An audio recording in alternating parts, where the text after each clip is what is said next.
Welcome everyone! Today we're diving into an exciting hands-on project. We'll explore how engineering and the human body work together, and by the end, you'll actually build a working model of a prosthetic hand using simple, everyday items. Today we have three main goals. First, we're going to learn how biomedical engineers combine biology and engineering to help people. Second, we'll grow by experimenting, making mistakes, and improving our prototypes. And finally, we'll create our own prosthetic hand using everyday materials. So what are biomedical engineers? Biomedical engineers work at the intersection of biology, medicine, and engineering. They design prosthetics, medical devices, and rehabilitation tools. Their work helps improve people's quality of life by combining creativity with science. When biomedical engineers design something, they use a process called human-centered design. This means they focus on people's needs first, then build solutions around those needs.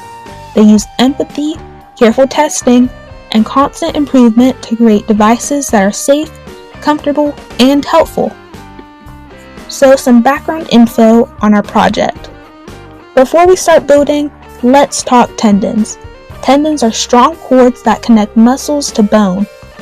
When a muscle contracts or shortens, the tendon pulls on the bone to create movement. In our model, the yarn will act like tendons and the straws will act like bones. Here's your mission. Imagine someone who has trouble moving their hand and needs help picking things up. Your challenge is to design a simple prosthetic hand that uses string tendons to move like fingers. You'll get to problem solve just like a biomedical engineer. Here are your materials. You'll need a piece of cardboard, scissors, tape, about 2 straws, yarn or string, ruler, and a pencil or marker. Step 1. Trace and cut.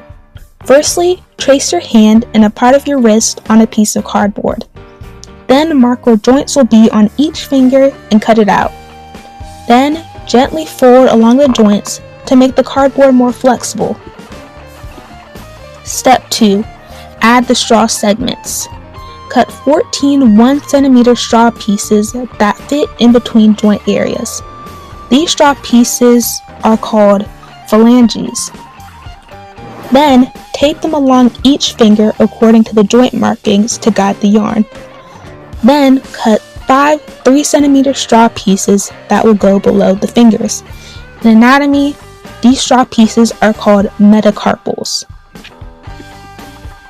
Step 3. Adding the yarn. Cut 5 30 cm pieces of yarn and feed them through each straw. Then tape one end of the yarn behind the fingertip. Step 4. Test and adjust. Pull the yarn to move the fingers.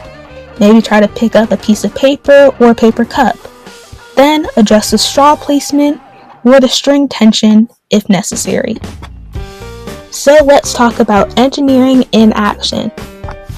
So you just built a model hand. Biomedical engineers use ideas like this to design real devices that help people move again.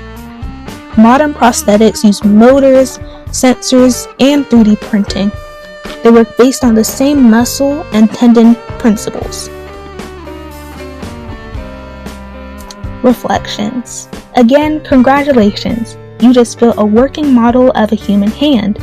You applied engineering, creativity, and problem solving just like professionals in the biomedical field.